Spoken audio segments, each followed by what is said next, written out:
Welcome back, everybody. Quarter after the hour, time for us to go behind the headlines. And as you know, I've been following the tours of Kevin Sabet last week and Rick Steves this week, who are against and for Measure 91, respectively.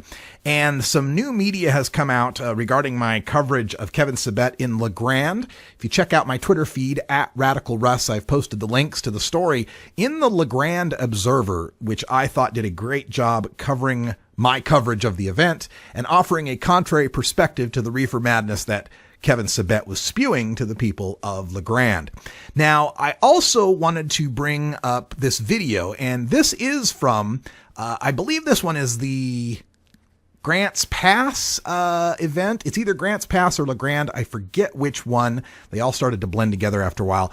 But they took questions from the audience written down on little 3x5 cards. And finally, one of my questions got picked by the drug prevention coordinator who was running the event. I think you'll enjoy this video.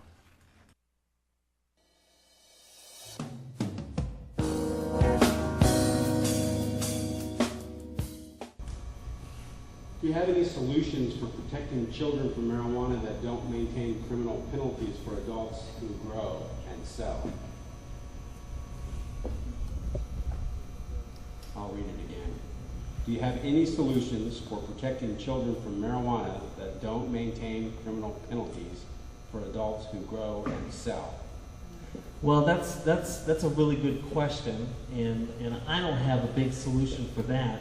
You know, I'm not some big, prohibition person. I'm an anti-commercialization person. I believe that when industries get involved with abusable drugs and abusable behaviors like gambling, so alcohol, tobacco, other drugs, gambling, that they oftentimes get in an exploitative relationship with addicts. And I realize they don't make up the majority of the population, but that's the population that I work with, and that's who I am, and I see exploitation.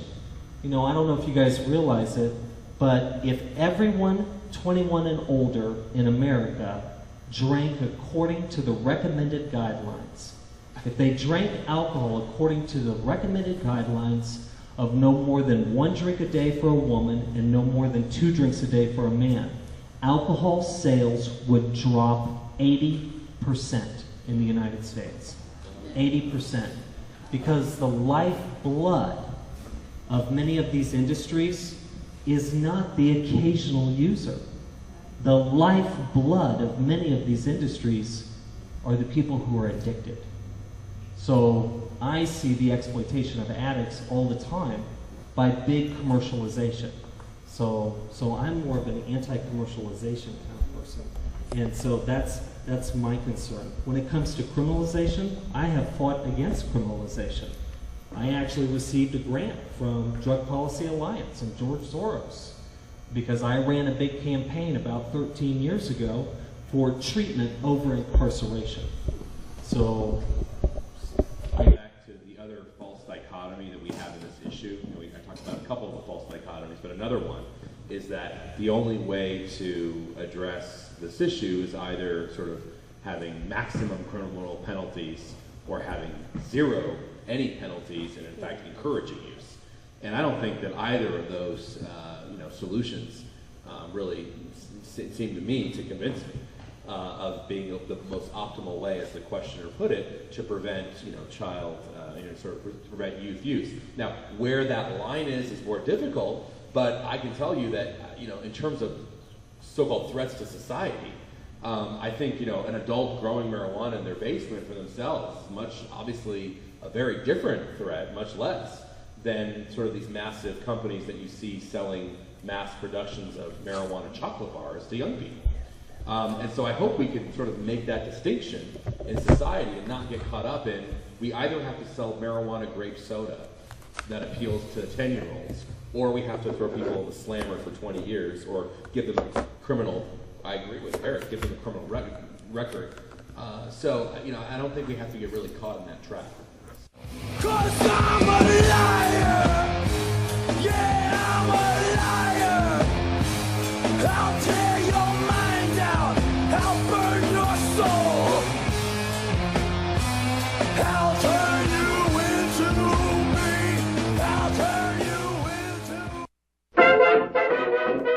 So there you go, Kevin Sabet on the tour in Grants Pass, spreading more reefer madness and failing to answer my question. But we know what the answer is, don't we?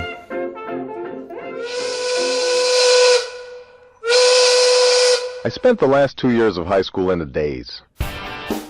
Funny how President Obama spent the last 2 years of high school smoking a ton of pot and still managed to be a success.